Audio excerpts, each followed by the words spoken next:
calme. Mais aujourd'hui, l'histoire semble atteinte de bégaiement en ce qui concerne les Arméniens, victimes d'exclusion et d'agression dans le Haut-Karabakh. Le reportage d'Yves Gerbeau et de Christian Hunty.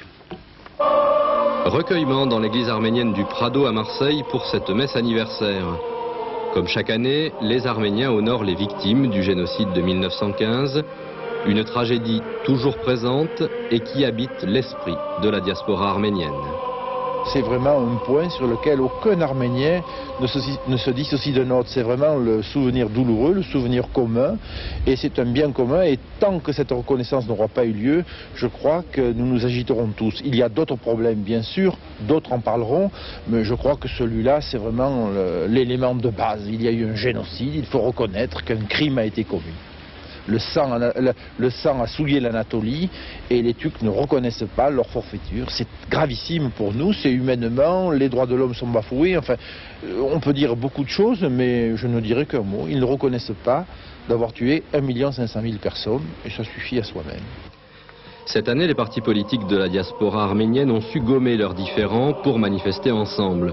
Une même inquiétude, l'avenir du Haut-Karabakh. Une enclave arménienne en territoire azéri.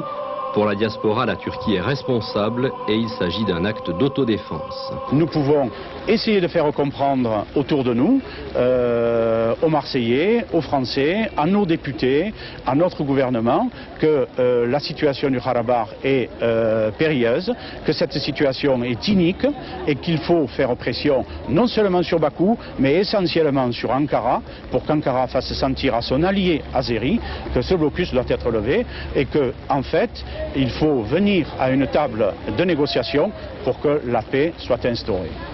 Et cette paix ne pourra s'instaurer que si on procède à des modifications, à quelques modifications de frontières. Autre point de friction pour les Arméniens, le récent voyage de François Mitterrand en Turquie, où il a assisté à l'enterrement du président de la République de Turquie. À quelques jours de la commémoration, les Arméniens n'ont pas du tout apprécié ce geste.